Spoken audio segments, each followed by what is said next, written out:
Hello guys, your most welcome on Dnyaneshwar classes. आज हम आप लोगों को एक्सरसाइज 3.6 में हम दूसरा सवाल बताने जा रहे हैं। दिया है निम्न समस्याओं को रैखिक समीकरण युग्म के रूप में व्यक्त कीजिए और फिर उनके हल ज्ञात कीजिए। तो जैसा कि दिया हुआ है, इसमें 3 खंड दिए हुए हैं। पहला खंड हमने यहाँ सॉल्व किया, दूसरा यहाँ पर और तीसरा हमने यहाँ पे सॉल्व किया है। इन तीनों खंडों को हमने सॉल्व किया है यहाँ पर। तो बारी बारी से देखते हैं। यह ऋतु धारा के अनुकूल 2 घंटे में 20 किलोमीटर तैर सकती है और धारा के प्रतिकूल 2 घंटे में 4 किलोमीटर तैर सकती है। उसकी स्थिर जल में तैरने की चाल तथा धारा की चाल ज्ञात कीजिए।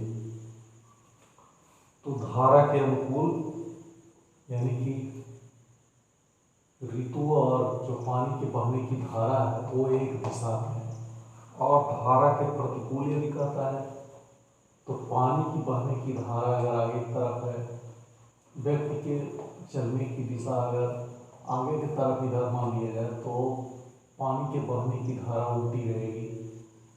तो इस तरह से हमने इसको एक तरह से डायग्राम में शो कर दिया है। अब आगे दिया है, मान लेंगे कि स्थिर जल में तैरने की चाल और धारा की चाल क्रमशः x किलोमीटर प्रति घंटा और y किलोमीटर प्रति घंटा है। तो धारा के अनुकूल चाल हो जाएगा प्लस में तो x प्लस y, और धारा के अनुकूल चाल यह कर रहा है 20 किलोमीटर प्रति घंटा, और 2 घंटे का समय 20 किलोमीटर की दूरी 2 घंटे में, यानी कि चाल बराबर दूरी बटा समय के हिसाब से अगर हम गणना करेंगे तो ये हो जाएगा 20/2 जो कि 10 आएगा। तो x plus y equal to 10। और धारा के प्रतिकूल चाल ये कह रहा है 2 घंटे में 4 किलोमीटर, तो x माइनस वाई धारा के प्रतिकूल चाल हो गया, और दूरी दिया हुआ है 4 किलोमीटर और समय 2 घंटा। तो 2 × 2 = 4, ये हो जाएगा आपका x माइनस वाई बराबर 2, समीकरण नंबर 2। अब ये हो गया समीकरण नंबर 1, समीकरण नंबर 2। इन दोनों को यहाँ पर हम देखेंगे तो x y दोनों में है, तो इनको क्या करेंगे, हम जोड़ देते हैं। जोड़ने में क्या होगा कि x 2x हो जाएगा और 10 + 2 12 हो जाएगा, y plus y minus y cancel होकर के x बराबर 6 हो जाएगा। अब put the value of x on equation number 1। 1 नंबर समीकरण में x की वैल्यू रखेंगे तो x plus y equal to 10। तो इस तरह से ये हो जाएगा 6 + y इक्वल टू 10, तो y बराबर हो जाएगा 10 - 6, ये हो जाएगा 4। व्यक्ति की चाल x किलोमीटर प्रति घंटा के हिसाब से हो जाएगा 6 किलोमीटर प्रति घंटा, और धारा की चाल y किलोमीटर प्रति घंटा के हिसाब से यह हो जाएगा 4 किलोमीटर प्रति घंटा। यही हमारा आंसर होगा। फिर कह रहा है दूसरा सवाल, 2 महिलाएं 5 पुरुष एक कसीदे के काम को साथ साथ 4 दिन में पूरा कर सकते हैं, जबकि 3 महिलाएं 6 पुरुष इसको 3 दिन में पूरा कर सकते हैं। तो ज्ञात कीजिए कि इस कार्य को करने में अकेले महिला कितना समय लेगी, पुनः इसी कार्य को करने में ये पुरुष कितना समय लेगा। तो अकेली महिला और अकेले पुरुष, तो ये दिया गया है हमें निकालने के लिए। तो x दिन लगता है, और मान लीजिए उसी काम को पूरा करने में पुरुष को अकेले लगता है y दिन लगता है। तो इनके तो इतने का काम है। अब इसी को हमें निकालना है, एक दिन में महिला कितना काम करती है और एक दिन में पुरुष किसी काम को कितना करते हैं।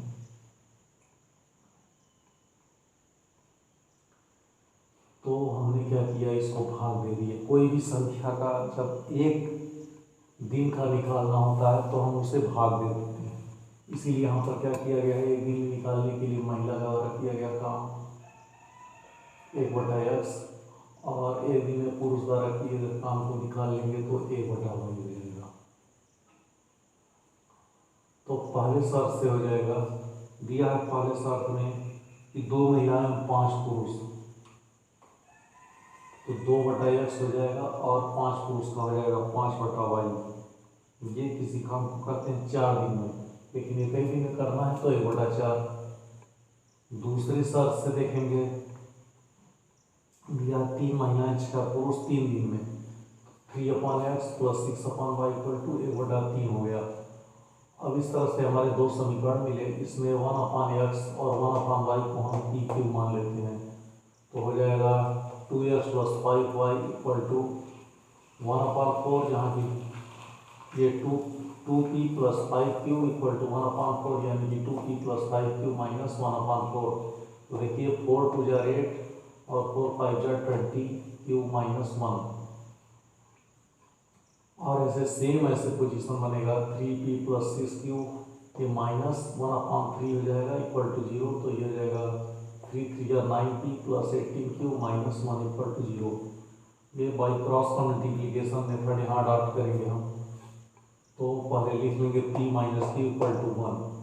तो यहाँ पे देखिए p को अगर बंद करते हैं तो यहाँ पे हो जाएगा 20 - 1 और 18 - 1, जो कि यहाँ पे लिखा गया है। फिर अगर q को बंद करते हैं तो 8 9 और -1 -1, 8 9 -1 -1। फिर उसके बाद से अगर इसे लास्ट में बंद करते हैं तो ये हो जाएगा 8 20 और 9 18, 8 20 9 18। अब हम इसका क्रॉस मल्टीप्लिकेशन करेंगे तो 20 × -1 -20 हो जाएगा, और माइनस करके 18 × -1 तो -18 हो जाएगा। -q/8 × -1 -8 हो जाएगा, 9 × -1 ये -9 हो जाएगा, बीच में माइनस चिन्ह हो जाएगा।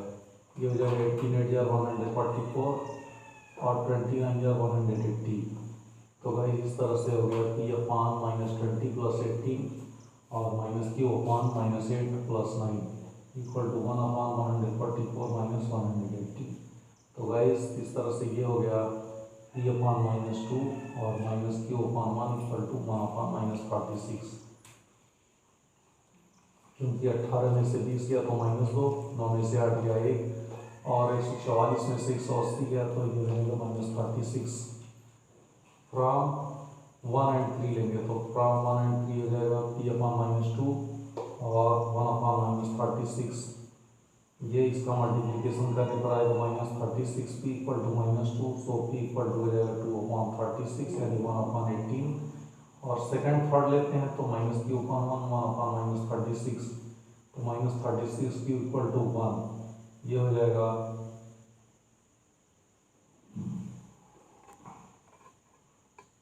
-36 और -3q, ये हो जाएगा आपका प्लस। तो इस तरह से हो गया q की वैल्यू 1/36। तो p और q की वैल्यू आ गई। अब हम यहाँ पे माने हैं 1/x को p माना गया है, तो 1/x = p की जगह पर 1/18। तो इस तरह से x की वैल्यू 18 हो गया। 1/y को हमने q माना है तो 1/y = 1/36, तो 36 = y हो जाएगा। यानी कि काम को पूरा करने में महिला और पुरुष द्वारा लगा हुआ समय 18 दिन और 36 दिन लगेगा, जो कि यही हमें निकालना है। अब गाइस इसी तरह से कह रहा है तीसरा, रूही 300 किलोमीटर दूरी पर स्थित अपने घर जाने के लिए कुछ दूरी रेलगाड़ी द्वारा तो कुछ दूरी बस द्वारा तय करती है। यदि वह 60 किलोमीटर रेलगाड़ी द्वारा शेष बस यात्रा द्वारा तय करती है तो उसे 4 घंटे लगते हैं। यदि वही दूरी वह 100 किलोमीटर रेलगाड़ी से शेष बस से यात्रा करे तो 10 मिनट अधिक लगते हैं। रेलगाड़ी और बस की क्रम से चालना कीजिए। तो 300 किलोमीटर दूरी स्थित अपने घर जाने के रेलगाड़ी द्वारा कुछ दूरी बस द्वारा तय करती है, तो इसको मान लिया गया 300 किलोमीटर। इसमें से कह रहा है कि रेलगाड़ी द्वारा 60 किलोमीटर शेष बस द्वारा यात्रा करती है, यानी कि 300 में से 60 घटाएंगे तो रेलगाड़ी द्वारा यदि 60 किलोमीटर यात्रा करती है तो 300 किलोमीटर यानी कि 240 किलोमीटर ये हो जाएगा बस द्वारा यात्रा करना। और ऐसे पोजीशन में हम क्या करेंगे, रेलगाड़ी की चाल और बस की चाल क्रमशः मान लेते हैं, या किलोमीटर प्रति आवर और y किलोमीटर पर आवर मान लेते हैं। तो चाल बराबर होता है दूरी बटा समय, और समय बराबर या तो इसको कर लीजिए दूरी बटा चाल। अब क्या है, कि दूरी दिया है, समय निकाल लेंगे तो रेलगाड़ी की चाल हो जाएगी 60/x, और इसी तरह से बस का चाल हो जाएगा 240/y। और ये कह रहा है, ये जैसा कि इसमें कह रहा है कि 4 घंटे लगते हैं, तो बराबर 4 कर लेंगे। यानी कि अगर इसमें 4 कॉमन लेंगे तो 15/x + 60/y = 4 हो जाएगा। और इस तरह से 15/x + 60/y = 1, ये पहला समीकरण हो गया। दूसरे शब्द में कहा जा रहा है कि 60 यदि वह 60 किलोमीटर रेलगाड़ी द्वारा शेष बस द्वारा यात्रा करती है तो उसे 4 घंटे लगते हैं। फिर वही कह रहा है कि यदि वह 100 किलोमीटर रेलगाड़ी से तथा शेष बस से यात्रा करे तो 10 मिनट अधिक लगते हैं। 100 किलोमीटर रेलगाड़ी से और शेष बस से, यानी 300 किलोमीटर की दूरी में जब 100 किलोमीटर रेलगाड़ी से तय कर लिया गया तो बाकी 200 किलोमीटर बचा। तो इस तरह से हो जाएगा दूरी बटा चाल, इसमें भी लगा देंगे समय बराबर दूरी बटा चाल। तो रेलगाड़ी से 100/x, बस से लगेगा 200/y। और कह रहा है कि एक 4 घंटे अधिक लगते हैं, यानी कि इसमें क्या करेंगे, 60 किलोमीटर है, 60 किलोमीटर ये 4, चूँकि 10 मिनट ये 1/6 आया, इसलिए कि 10 मिनट बराबर इसको क्या करेंगे, घंटे में बना लेंगे तो 10/60 हो जाएगा, 1/6 घंटा। और इसमें कह रहा है 4 घंटा अधिक लगता है, तो यहाँ पे हो जाएगा +4, हो जाएगा 1 घंटा 24, यानी कि 25/6, ये हो जाएगा 1/6 इसको ऐसे ही लिख देंगे। अब यहाँ पे क्या करेंगे, 25/6 कर देंगे और यहाँ पे 25 सब में कॉमन ले लेंगे, तो 25 × 4/x + 8/y। तो गाइस 25 में कैंसिल होकर के 4/x + 8/y = 1/6 हो गया।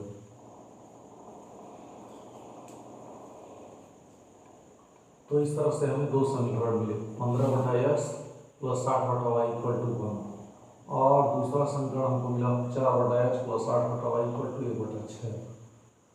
तो गाइस इस तरह से हमें 15p + 60q = 1 और 4p + 8q = 1/6, 2 समीकरण हमको मिलते हैं, जहाँ पर हम लिख लेंगे प्रमाण। तो 15p + 60q = 1, तो 15p हो जाएगा 1 - 60q। और सो गाइस इस तरह से p हो गया 1 - 60q/15। और फिर क्या करेंगे, put the value of p on equation number 2।